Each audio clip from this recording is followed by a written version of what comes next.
Ada perjalanan yang memang tidak direncanakan untuk sempurna, tapi justru disitulah letak keindahannya. Ini adalah kisah kami, menyusuri Sumba, sebuah kelana yang membawa kejutan di setiap langkahnya.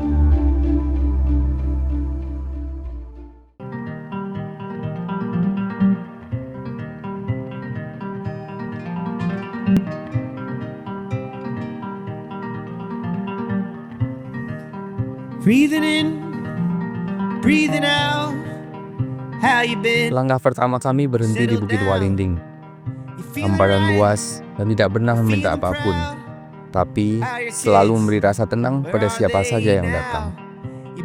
Di tempat ini, aku jadi sadar betapa kecilnya diriku dan betapa luasnya dunia yang belum ketemui.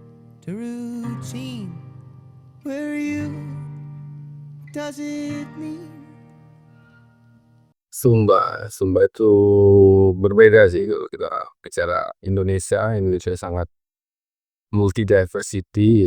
Sumba mempunyai keunikan sendiri.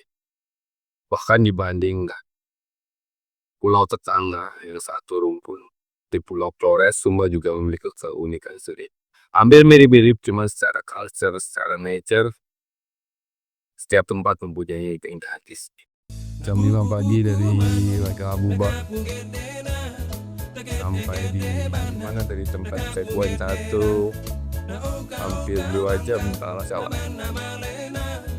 Dan biasanya tempat beristirahat itu setelah hutan itu, taman nasional itu, hutan itu, baru dari situ kita ke Waringin. Sampai Waringin jam 8.30, ya setengah jam lah.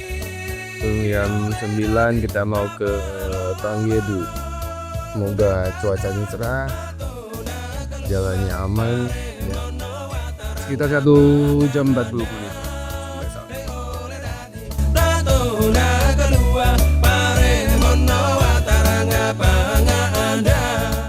Kami pun melanjutkan perjalanan ke Tangyedu, salah satu air terjun terindah di Sumba. Tapi perjalanan tidak selalu indah seperti yang kita bayangkan.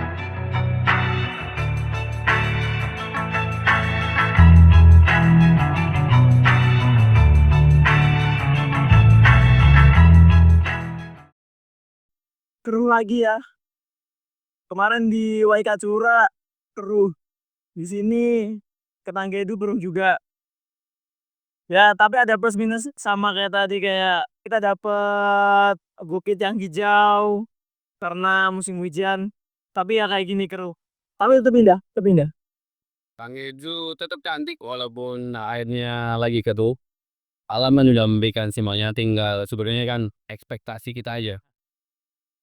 Ketika bukitnya gersang, airnya biru. Ketika bukitnya hijau, airnya seperti ini. Cuman pada dasarnya alam sudah memberikan yang terbaik dan tetap indah untuk dipandang. Tanggedu, pergi melewati seduh, pulang melihat keindahan Tanggedu. Anjay. Saat perjalanan pulang, hal tak terduga terjadi. Mobil kami tiba-tiba mogok di tengah hutan tanpa sinyal, di mana tidak ada satupun rumah di sana, dan yang bisa kami lakukan hanya berharap.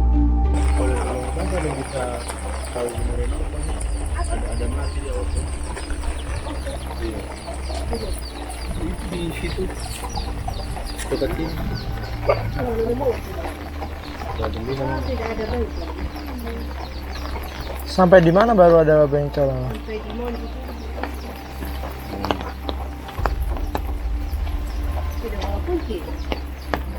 Nggak bawa, nggak tahu juga.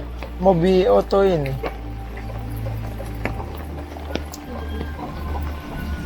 Kadang apa ya?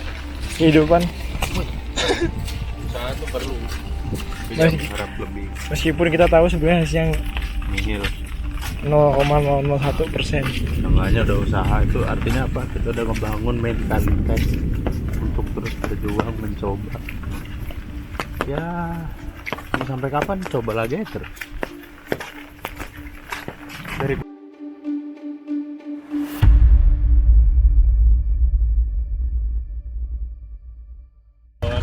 Be.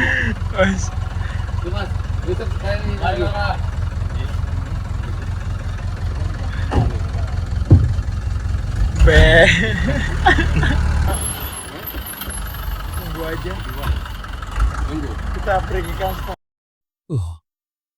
Pokoknya kemarin roller coaster banget dari pagi subuh. Pokoknya setelah dari Bukit Wairinding itu kita ke Tanggedu kan. Tanggedu kebetulan di sana agak keruh. Katu pas jalan pulang nih, kita mogok dong mobilnya di tengah jalan. Pas mogok itu diselingi hujan deras.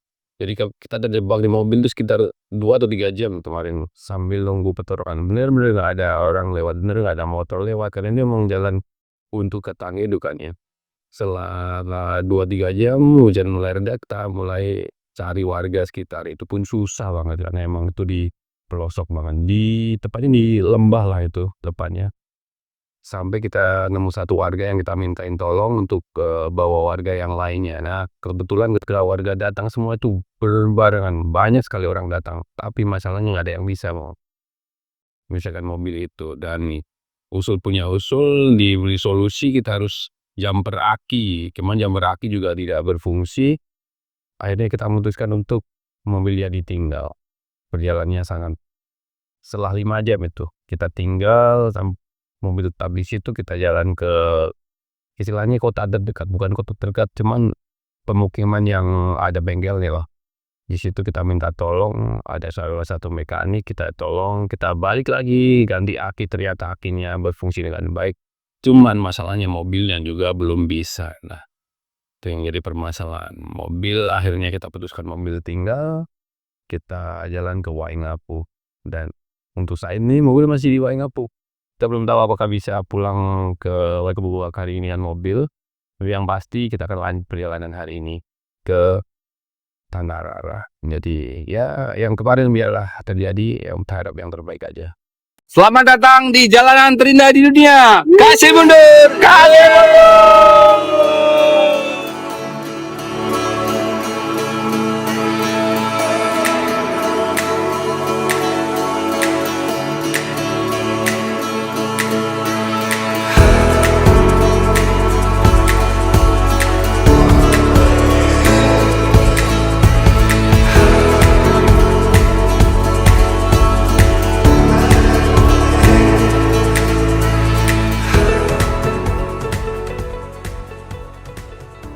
Akhirnya kita kemarin pakai motor ya, cuma motor karena mobil belum tahu mobil bisa jadi apa enggak. Intinya kita lanjut perjalanan, kita pakai motor, kita sewa motor untuk ke Tanah Rara. Dan untungnya Tanah Rara lagi indah-indahnya, kita nggak dapat hujan, cuaca cerah, jalan juga lagi sepi. Indah pokoknya. Ya, sebenarnya Indonesia itu sangat indah, setiap tempat punya keunikan, terutama Sumba. Kalian yang belum pernah ke Sumba wajib ke Sumba karena banyak yang bisa kalian temui yang bisa di tempat lain. Contohnya seperti ini. Gak perlu keluar negeri, di sini aja ada. Nantikan petualangan kami selanjutnya di perjalanan-perjalanan di Sumba atau di pulau-pulau yang lain. Sampai detik ini yang dipelajari dari adventure kita itu yang pertama, Sumba kan terkenal dengan savana dan blue waterfallnya. Ada kalau di musim hujan kita bisa menemukan savana yang hijau, namun minusnya air yang keruh. Namun sebaliknya dengan cuaca yang indah kita menemukan savana yang mungkin coklat, gersang, tapi kita dapat menemukan air yang biru. Kita akhiri Sumba Kelana episode 1 di Tanah Rara. Indah sekali. Jadi sampai jumpa di Sumba Kelana episode 2. Kasih mundur, kasih mundur. Perjalanan ini tidak sempurna dan mungkin memang tidak harus begitu. Kelana ini mengajarkan bahwa keindahan bukan hanya soal pemandangan indah, tapi juga soal kejutan, kegagalan rencana, dan manusia-manusia baik yang kau temui di perjalanan. Inilah Sumba Kelana. Perjalanan yang membuat kami ingin lagi dan lagi.